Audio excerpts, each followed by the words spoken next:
All right, joining us today is the Southeast Gangster Francisco Ciatso, who will be reuniting the Slambinos on January 27th on Fight for the Mind 2.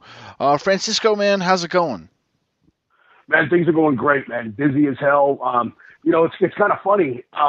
People don't really see the other side of what we do. And I got ready for this podcast like I was getting ready for a date. I went and took a shower. I shaved my face. I put some hair glue in. I got dressed. And then I realized, hey, this is on the phone. Like, I'm not going, so nobody's going to be seeing me. But yet I'm all dressed up and got nowhere to go. Stormy Lee's out of the house. So she's going to come home. She's going to smell cologne and think I had a bunch of hookers over here or something. And I'm going to get all kinds of heat. She's going to get upset. She's going to hit me. I'm like a battered woman. But it's just kind of funny. I thought, I popped myself. I looked in the mirror and I was like, man, it's Tuesday. It is Tuesday, right? It is. Chicago Fire's on tonight. Yeah. So it's Tuesday night, and here I am all dressed up, nowhere to go. Shooter Storm's on the other side of the condo, and I got all my dogs, and I got nowhere to go, but I'm dressed up for you guys, man. I'm glad I'm here. Wow, I really appreciate it. But before we even talk about the event on January 27th, let's talk a little bit more about you. For anybody tuning in today who may not know you or for the first time hearing from you, can you take us back a little bit, rewind a little bit? You trained with Adrian Street at the WCW Power Plant. What was that like for you starting out training to be a pro wrestler? Man, it was crazy. It goes actually a little bit before Adrian Street. I got screwed over by a guy by the name of Jerry Gray. He was a journeyman, nobody from like the 80s. And if you type in Jerry Gray, you might see him get his ass kicked by guys like Kevin Sullivan, Lex Luger, and so on and so forth. Not that there's anything wrong with that, but the guy was a scumbag, A1 scumbag. Took me for about $1,000. I didn't know any better. I was 20 years old. I met him in a independent wrestling show, which at the time I didn't know what independent wrestling was. All I had watched at that point was WWF, WCW, and Championship Wrestling for Florida. So I had no idea what independent wrestling was. And I saw him, this guy, Big Time Ed West, Rockin' Randy. So the Anvil Jim Hart, not Neidhart. So you can kind of pick yourself a mental picture of the type of event this was. Sure. And it was complete shit show from the word go. But I didn't know any better. So I got introduced to him through a principal of an old high school that I had gone to. And the rest is history. I went to the wrestling school, and I imagined pulling up to I did martial arts since I was a little kid, so I imagined pulling up to like a karate school, with a dojo and a ring and so on and so forth. Well, it was anything but that. The guy's ring was in the backyard off Powers Drive in Orlando, Florida, right by Silver Star, which anybody who knows Powers Drive, it's called Crime Hills for a reason. And it's Pine Hills, but it's called Crime Hills. And it's quite possibly the worst neighborhood in Orlando, next to like right downtown area. But I didn't know any better, right? I had no clue. So handed him $1,000. That was my college money. He had started Seminole Community College, handed him my $1,000, and I was like, yeah, I'm going to be the next Hulk Hogan. Granted, I'm 5'0", so that wasn't going to happen. But nonetheless, he trained me 3 times and then skipped town. Ugh. I had no idea. I showed up to his house. He had a note on his door, said he had to go to Ohio. His brother was sick, and I never heard from him again. And, of course, this is before, like, internet had really, really taken off. So, there was wrestling message boards. This was probably, like, I want to say 97, I think, and 96, 97. So then I ended up flipping through a Pro Wrestling Illustrated and seeing a wrestling ad that said, want to be a pro wrestler with a bunch of dollar signs and exotic Adrian Street. And I remember the name. I remember reading about it. Him and Macho Man Randy Savage, Jerry Lawler, you name it. So I called him and he answered the phone and I was like, I can't believe I'm talking to Adrian Street. This is the greatest day ever, and I explained to him my situation and told him who screwed me over, and he laughed, knew exactly who I was talking about. And the rest is history. He said, don't pay me a dime. I want you to come up and take a look at what I've got. And if you still like it after you take a look, then we'll talk money. And I drove up there with a friend of mine, and I stayed up there for 2 days. And I just told this story the other day. I knocked on his door, and this little guy answered the door. He was smaller than me.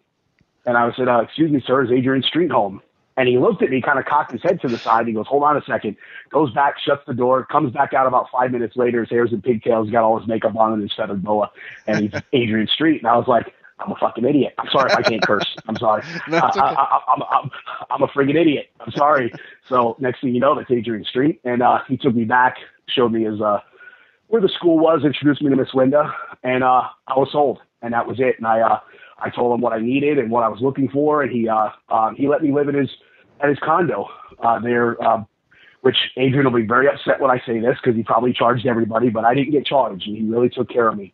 And I paid for the wrestling training, of course, but I didn't pay to live there. And he was very nice to me, and it was a humbling experience because I had been screwed. I was very salty to begin with going into the whole process, but I mean, I lived there for a good maybe 4 or 5 months, and he would take me on 2 to 3 mile walks every day at 5 o'clock in the morning and grind my face in the mat for 6 months or 5 months, whatever it was. And I didn't hit the ropes for like the first half of my training. It was all shoot wrestling and catch can wrestling. And I got a chance, an opportunity to meet the likes of Boris Zukov and Bob Armstrong and all the Armstrongs, really. Mick Foley would show up from time to time. And it was such a cool time to get into the business because you were right on the cusp. You were right on the cusp of the territories ending and the Attitude Era. Like, it was so cool, such a cool time to be getting into the business, and such a cool transition. And I left Adrian Street School with about a 5-page packet of phone numbers and addresses, which, of course, if anybody knows pro wrestlers, they know their addresses and phone numbers change like the wind. So about 98% of those were no longer good, and but one was, and it was a guy by the name of Eddie Spaghetti, and he was running the C shows at the Sportatorium in Tampa. Now, if anybody knows their wrestling history, the Sportatorium in Tampa was right next to the Fort Hesterly Armory, which was downtown Tampa Bay. And, I mean, that housed some of the most historic wrestling matches of all time. And in the adjacent to the Armory was now a historical landmark called the Sportatorium. And it's a pink building, and anybody from Florida wrestling would know that building. And the likes of Cuban Assassin, Navy SEAL, Southern Posse, Ricky Santana, Bill Payne, Butch Long, all the guys that were enhancement talent for WWE and WCW at the time were all coming through there. So I show up there. Of course, I lived in Orlando, or Deltona at the time, right outside of Orlando. I walked through those doors, and when you walk through the Sportatorium, there was actually a pay window. It was actually a pay window, which was hilarious, and a ticket counter right there when you walked into the right, and then to the left were the dressing rooms. And I walk in, green as goose shit, and all of a sudden I see Cuban Assassin, Ricky Santana, Butch Long, Bill Payne, all the guys that I've been watching on TV. Now, of course, I don't know anything about the business, so they're stars to me. Sure. And in my mind, and I see them to this day, they're still stars, but, I didn't know the difference between them and Ric Flair. I didn't differentiate it because they were on TV. So to me, I made it. Like, this is it. I'm here. This is it, Ma. I'm a big time. So I proceeded to get my rear end handed to me that night. I tagged with a guy by the name of the Mechanic, and we wrestled Butch Long, and it might have been Bill Payne. It might have been Eddie Jackie. I can't remember. All I remember is getting the crap beat out of me for like 10, 15 minutes and thinking to myself, I never want to do this for a living. I don't want to ever do this again. I'm getting killed. Yeah. But I did, and I came back, and I came back, and I came back. And then that's where I met Ron Nemi, who consequently ran IPW, which was on, we ended up on UPN 44, but he used to run at the Plumbers Union Hall and all downtown Ybor City. Anybody who came through Florida wrestling in the late 90s, anybody who was worth a crap was coming through Ron Nemi's camp. Mike Sullivan, Billy Five, Scoot Andrews, Vito DiNucci, Chris Nelson. I mean, you name it, they were there. And these are the guys that I came up with. Southern Posse was still there. And Mike and Todd Shane, who went later on to be the Gemini in WWE. It was just such a great group. And people used to call it ECW Light. It was that same formula and that same gritty, grainy, just badass tough guys. And me and my stupid little ass sitting in the corner with no goofy hats and feather boas and, took after Adrian Street and kind of took a page out of his gimmick. And, but really, really was a great time, for me in wrestling. And that was around 97, 99, in between 98, 99. And then I kind of took off from there, went to Puerto Rico, still wrestled for Ron Nemi. Ron Nemi sent me to TNA when they first started in Nashville. And then, of course, I morphed into doing some stuff with them in Universal. And then, of course, and that morphed into me going to Deep South and so on and so forth down the line. Sure, yeah, definitely. You just mentioned it too. You spent some time in WWE's developmental territory, Deep South Wrestling. What was your experience like down there? Because I understand you learned a lot too from Tom Pritchard and Dave Taylor. Oh, absolutely, man. That was somebody asked me a couple weeks ago what was my absolute favorite time in the business. My favorite time was during IPW with Ron Levy and those guys. My second favorite, and they asked me, how could that be your second favorite? It was just such a, I was learning coming up, and I was great biting, cutting my teeth back then. But when I got to Deep South, it was such a different animal. I remember walking in there for the first time, and huge thanks to Mike and Todd Shane and Ron Levy and Bill DeMott, because between the four of them collectively got me into Deep South, and it was such a cool experience. But walking in there the first time, I was scared to death. This was WWE. I don't care if it was developmental or not. When you walked in, that banner said WWE, and it was a big deal. And it was, I learned so much from, like you said, Dave Taylor and Tom Pritchard. And we had the list of names that came through there to work with us and teach us was everybody from Ricky Steamboat, Ron Simmons, Bob Holly. Just you name it, they were there. And it was, of course, the main coach and someone who I owe a lot to was Bill DeMott. And, he didn't have to take a chance on me. He didn't have to. I wasn't contracted talent, but he would show up. We would have to be at TV at 11 o'clock in the morning or 12 o'clock in the afternoon on Thursdays. And he would show up at 10 o'clock in the morning just to watch tape with me and to go over my matches and to kind of tell me what I did wrong, what I did right, what I needed to improve on, and so on. It was really, really a cool time. And Bill, of course, Paul Heyman was very instrumental. He was actually instrumental in giving me my name, believe it or not. We sat down one day and he said, he goes, all right, what's your name? And I said, Frankie Capone. He goes, I hate it. And I said, okay. I said, all right. Well, what are you thinking? He goes, it sucks. He goes, it says Mafia. I don't want anything to say Mafia. He goes, I want people to have I want people to kind of make their own assumption when you come through the curtain. And I said, okay. He goes, what's your real name? I said, Frank Ciatso. He goes, that sucks too. That sucks worse than Frankie Capone. And I was like, all right, well, fuck, I'm batting 1,000. Damn, I cursed again. And you should do these on Sundays because I usually don't curse on Sundays. It's okay. But he was like, man, that sucks. And I was like, wow, damn, I don't know what to do now. This is shit. So I said, when I go to England, I tour over there as Francisco. He goes, okay. All right, he wrote that down. He goes, all right, okay, I'm with you. All right, give me something else. I said, my real name in Italian is pronounced Ciatso. He goes, and he put his hands up in the air like in Italian. He's like, Francisco Ciatso. He does like he's smelling Prego sauce, and I laughed. And I was like, that's a stupid name, thinking to myself. And he goes, I love it. That's your Francisco Ciatso. And I was like, I love it, Paul. You're right. I love it. You're right. In my mind, I hated it. Sure. But to him, I loved it. So, and it was great. Tommy Dreamer was there quite a bit. And it was, I know I'm name dropping, but it was such a cool time, to see those guys that I grew up watching. That were in front of me. It was, I remember we had a clinic one day just on locking up, and it was Ricky Steamboat teaching this clinic. And he said, all right, give me a show of hands who wants to get in here and learn how to lock up the right way. I couldn't have slid in. I didn't even raise my hand. I slid in the ring. I couldn't have slid in any faster. And all those guys that were contracted hated it. They hated me. They not really, but you know what I mean? I was like, boom, slid right in. I was like, me. So, it was cool. It was, I know I sound like a little bit of a mark, but you know what? When you're in there with Ricky Steamboat, you got to and exactly. It was, anytime you get a chance to work with somebody like that was great.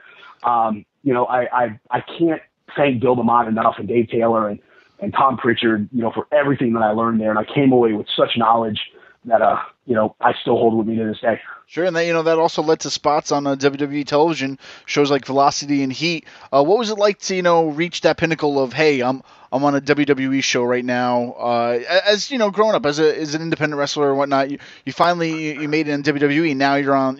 What does it feel like to be in that ring at that time? Does just everything change in your mindset a little bit, or?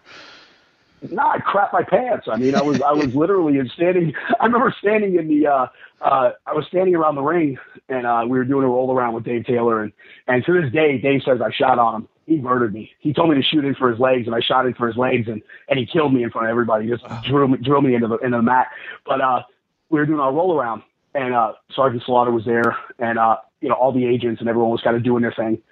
And they were going down the list, I would assume, of developmental guys. Well, I was on the developmental list, even though I wasn't contracted at the time. And but I was on the developmental list. So he comes up to me and says, he goes, I'm assuming you got your gear. You want to work tonight? And I was like, is this a trick question? Like, I'm saying this to myself. Are you crazy? And I was like, yeah, of course. I said, let's rock and roll. He goes, hey, you got Matt Stryker tonight. I said, all right, rock and roll. He was in developmental with us too. So anyway, I go back, get dressed in a broom closet, which is where all the developmental guys changed. We all shared a broom closet. It was kind of funny. I sat on a mop bucket, and I popped. But I remember I was standing in the parking lot literally in the middle of all the WWE trucks, like all the semis and everything that was getting done. And I was in Birmingham, and I just got a call from Birmingham, Alabama, actually. And I just got told I was working that night. I remember I texted my tag partner and my girlfriend at the time, and I was like, I can't believe this is happening. Like, even if I don't ever get a job, like, this is the greatest day of my life. Like, this is awesome, And I was working. Like I said, I got Matt Stryker, and I remember standing behind the curtain, and I was there with Jack Doan, the referee, and I remember Goldust Dustin I'd known for years even before that. And he goes, "You ready for this, kid?" Jack Doan looks at me, and I said, "Yeah, I've been ready for this my whole life." He goes, "Wait till you get out there." And he laughed, and he goes through the curtain, and he goes, "Follow me." And of course, I didn't get no radio music or nothing. I was a nobody. Sure, yeah. And so I'm walking down the aisle, and there's 15,000 people in this friggin' arena, So I'm looking, and I'm sure it's nowhere on camera anywhere, but I literally walked down the aisle, and I just turned around and just looked at 15,000 people, like, holy hell, like, this is crazy, And I'm walking down, and he goes, "Come on, let's go," and he's like shooing me, like, "Come on," And so we get in the ring, and Matt Stryker comes out, we do our thing, and he breaks my nose, which was great. So yeah, great first night. And as he breaks my nose and down for the three, I get pinned 1, 2, 3, and Jack Doan goes, "Way to go!" He goes, "Brand new canvas, you ruined it, kid." And my blood was everywhere, right? So I get to the back, and I'm in the doctor's office or whatever they have, and get my nose fixed up, and Mick Foley's in the bed next to me getting stitched up or whatever the hell happened to him. And he looks at me and grabs my chin. He goes, "It's good for the business." And then gets off his little gurney and takes off. And I got such good compliments from everybody, from Steve Regal to Edge. I mean, you name it. It was really, really cool to get that kind of feedback. Sure. So the next night we were in Mobile. I think Mobile. I can't remember. We were somewhere else in Alabama. And same thing. I got 2 black eyes, and I'm standing there, and all of a sudden this limo pulls up, and it just keeps pulling up, and it just keeps pulling up. And this limo this is the longest limo I've ever seen in my life. Well, of course, who gets out? It's Vince, and it's Stephanie, and all the boys are standing in line, from Booker T to you name it. And it's literally like the Godfather had gotten to the building, right? And I'm like, now I'm really going to crap my pants, because there's nobody intimidates me. I'm not a tough guy, not a badass by no stretch, but there's very few people that intimidate me. Vince intimidated me. He really, really did. And I see all the boys from Kid Cash, like, was rushing up and shake his hand. And I'm just standing there waiting for the Godfather to walk by. And he grabs my chin, and it's cool. I sound like a freaking mark when I tell the story, but it pops me huge. Sure. Grabs my chin, picks my head up, and he goes, "Good stuff last night." And I was like, holy shit, Vince actually watched my match. Wow, that's it. I made it, Ma. I can quit. I'm done. Bye, guys. Wow.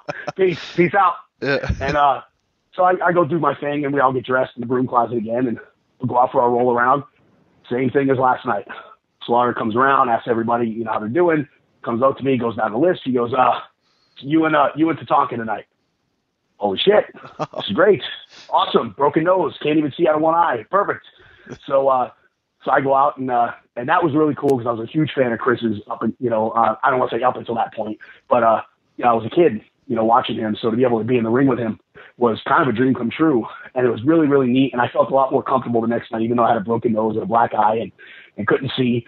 But it was great. I had a lot of fun, and man, he beat the crap out of me.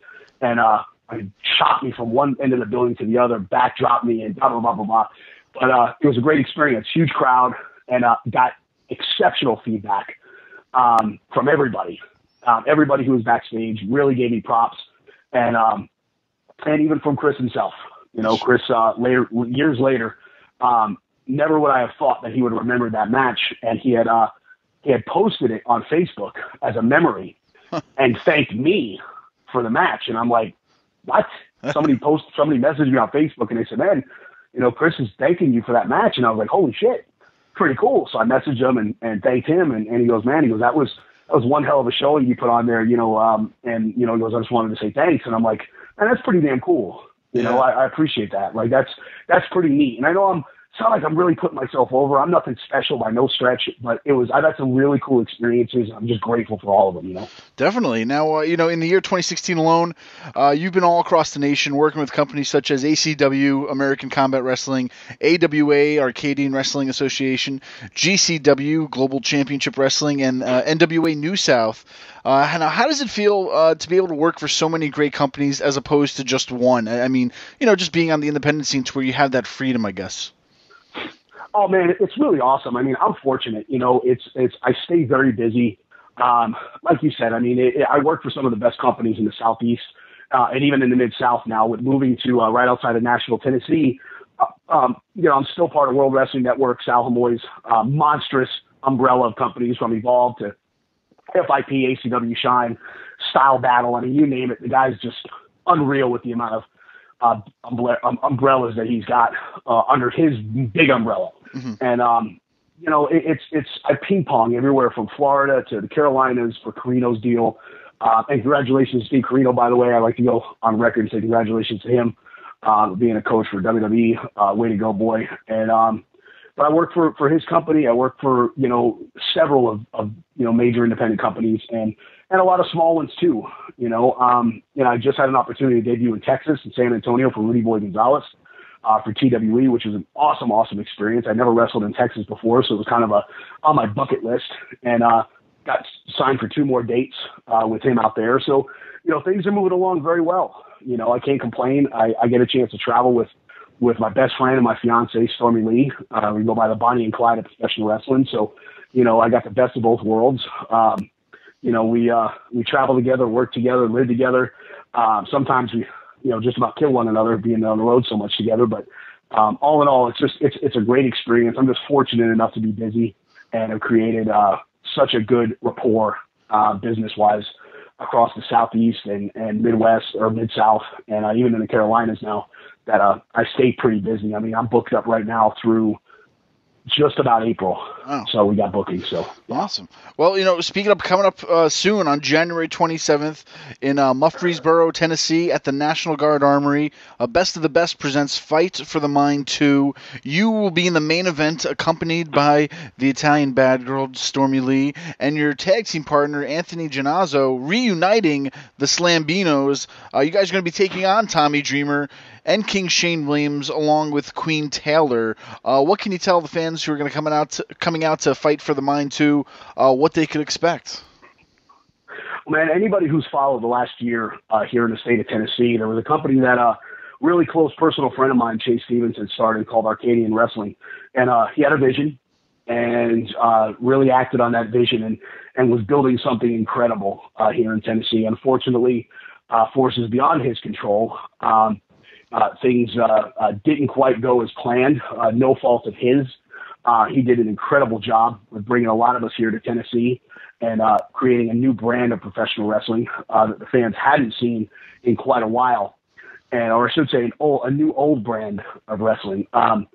Since then, all of us have kind of gone our separate ways and kind of continued to work and continue on to try to carry on some of that vision that he created for us this past year.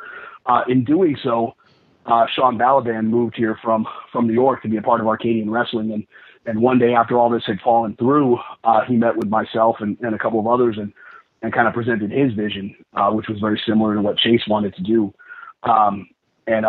Chase Stevens was on board with it. And a lot of the wrestlers who were a part of Arcadian Wrestling are also a part of Best of the Best. So what the fans are going to get a chance to see is in this area is what they fell in love with the past year with Arcadian Wrestling. Talents like myself, Stormy Lee, King Shane, Chase Stevens, Damian Wayne Costal, you name it. And like you had already stated, I'm getting reunited with my Slambinos partner, Anthony Bootsy Giannazzo, and Slambinos versus the innovator of violence, Tommy Dreamer, and King Shane with Queen Taylor, as well as Stormy Lee by our side. Me and King Shane have a year-long history. We ran parallel for about a good year at Arcadian Wrestling and have a lot of unfinished business. Tommy Dreamer was also a mentor of mine Deep South, so it's going to kind of be bittersweet standing across the ring from him. But business is business and money is money. And this is all done for a good cause as well, to benefit the Alzheimer's Foundation.